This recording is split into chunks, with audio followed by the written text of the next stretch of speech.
हमारे संविधान में एक ऐसा आर्टिकल है जो हमारे मौलिक अधिकारों यानी फंडामेंटल राइट्स की ढाल बनकर खड़ा है। आज हम बात करने वाले हैं उसी आर्टिकल 13 की, जो हमारे अधिकारों का सबसे बड़ा गार्डियन है। जरा सोचिए, क्या हो अगर कोई कानून, चाहे वो पुराना हो या कोई नया, हमारे फंडामेंटल राइट्स के खिलाफ चला जाए। अगर वो हमारे अधिकारों को छीनने या कम करने की कोशिश करे तब। बस इसी बड़े और अहम सवाल का जवाब हमें मिलता है आर्टिकल 13 में। तो आज की हमारी चर्चा में हम सबसे पहले इस मूल टकराव को समझेंगे। फिर देखेंगे कि आर्टिकल 13 एक गार्डियन की तरह काम कैसे करता है, विधि या लॉ का असली मतलब क्या है ये जानेंगे, जुडिशरी के पास क्या टूल्स हैं उन पर नज़र डालेंगे और आखिर में समझेंगे कि ये सब कुछ इतना ज़रूरी क्यों है। तो सवाल ये उठता है कि आर्टिकल 13 हमारे मौलिक अधिकारों की रक्षा करता कैसे है। चलिए समझते हैं कि ये ढाल आखिर काम कैसे करती है। अब देखिए, आर्टिकल 13 का काम करने का तरीका दो तरफा है। एक तरफ है आर्टिकल 13(1) जो कहता है कि 26 जनवरी 1950 यानी जब हमारा संविधान लागू हुआ, उससे पहले के जितने भी कानून थे, अगर वो हमारे फंडामेंटल राइट्स से मेल नहीं खाते तो वो रद्द माने जाएंगे। और दूसरी तरफ है आर्टिकल 13(2). ये भविष्य पर नजर रखता है। ये कहता है कि स्टेट यानी सरकार कोई भी ऐसा नया कानून बना ही नहीं सकती जो हमारे इन अधिकारों को छीने या उन्हें कम करे। और इसमें एक बहुत ही जरूरी बात कही गई है, असंगति की मात्रा तक शून्य होगा, यानी to the extent of the inconsistency. इसका मतलब क्या हुआ? मतलब ये कि पूरे के पूरे कानून को ही खत्म करने की जरूरत नहीं है। सिर्फ कानून का वो हिस्सा जो हमारे मौलिक अधिकारों से टकरा रहा है, सिर्फ उसे ही हटाया जाएगा, बिल्कुल एक सर्जन की तरह जो सिर्फ बीमार हिस्से को हटाता है, पूरे अंग को नहीं।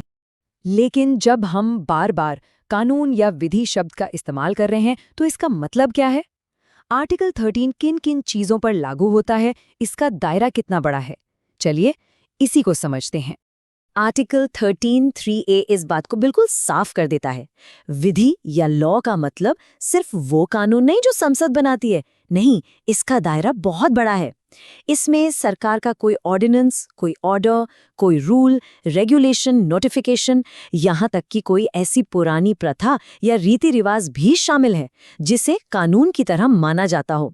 मतलब ये कि हमारे अधिकारों को बचाने के लिए एक बहुत बड़ा सुरक्षा कवच तैयार किया गया है। हालांकि इस बड़ी सी परिभाषा में एक बहुत बड़ा एक्सेप्शन भी है, और वो है पर्सनल लॉज, यानी जो हिंदू, मुस्लिम या ईसाई पर्सनल कानून है, उन्हें आर्टिकल 13 के तहत विधि की परिभाषा में शामिल नहीं किया गया है। और हाँ, ये एक ऐसा मुद्दा है जिस पर हमेशा से बहस चलती आई है, क्योंकि इसके कारण कानूनों का एक पूरा हिस्सा फंडामेंटल राइट्स की जांच के दायरे से बाहर हो जाता है।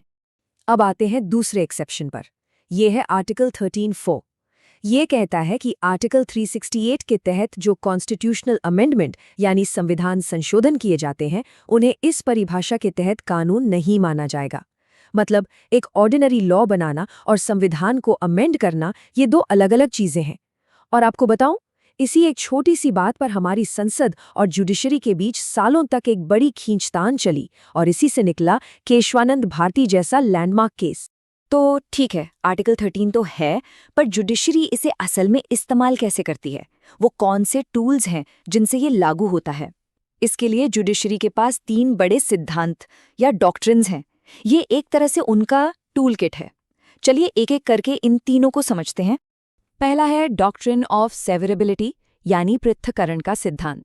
इसका मतलब बहुत सीधा है। अगर किसी कानून का सिर्फ एक छोटा सा हिस्सा हमारे फंडामेंटल राइट्स के खिलाफ है, तो अदालत पूरे कानून को नहीं हटाएगी, वो सिर्फ उस प्रॉब्लमैटिक हिस्से को, आप कह सकते हैं, काट कर अलग कर देगी और बाकी का कानून वैसे का वैसा ही लागू रहेगा। दूसरा सिद्धांत है डॉक्ट्रिन ऑफ इक्लिप्स, आच्छादन का सिद्धांत। ये भी बड़ा दिलचस्प है। ये कहता है कि संविधान बनने से पहले का कोई कानून अगर हमारे मौलिक अधिकारों से टकराता है तो वो मरता नहीं है, वो बस निष्क्रिय हो जाता है। उस पर मौलिक अधिकारों का ग्रहण लग जाता है। और मजे की बात यह है कि अगर भविष्य में कभी उस मौलिक अधिकार में ही कोई बदलाव हो जाए तो वो पुराना कानून ग्रहण से बाहर निकलकर फिर से जिंदा हो सकता है। और तीसरा और आखिरी सिद्धांत है डॉक्ट्रिन ऑफ वेवर, यानी अधित्याग का सिद्धांत। इसका मतलब ये है कि कोई भी नागरिक ये नहीं कह सकता कि मुझे मेरे मौलिक अधिकार नहीं चाहिए, आप इन्हें छोड़ नहीं सकते, इन्हें वेव नहीं कर सकते। जैसा कि विश्वेश्वरनाथ केस में भी कहा गया था, ये अधिकार संविधान ने हमें एक अनिवार्य सुरक्षा के तौर पर दिए हैं। ये कोई ऑप्शन नहीं है जिसे हम अपनी मर्जी से छोड़ दें। तो आखिर ये सब इतना मायने क्यों रखता है? आर्टिकल 13 इतना जरूरी क्यों है? देखिए, ये सिर्फ संविधान में लिखा एक लीगल पॉइंट नहीं है। ये हमारे लोकतंत्र और हमारी आज़ादी की बुनियाद है, उसकी नींव का पत्थर है। और इसकी सबसे बड़ी, सबसे अहम बात यह है कि आर्टिकल 13 ही है जो जुडिशियल रिव्यू यानी न्यायिक समीक्षा की नींव रखता है।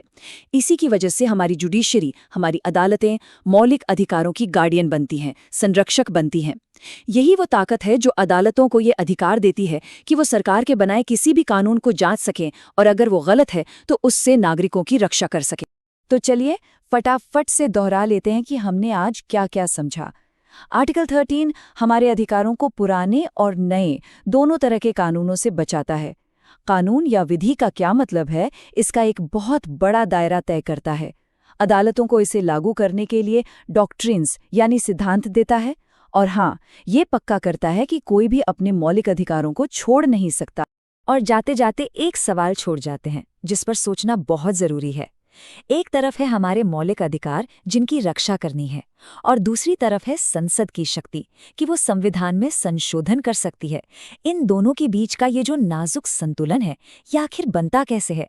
ये वो सवाल है जो हमारे संविधान की बहस के केंद्र में हमेशा से रहा है और आगे भी रहेगा।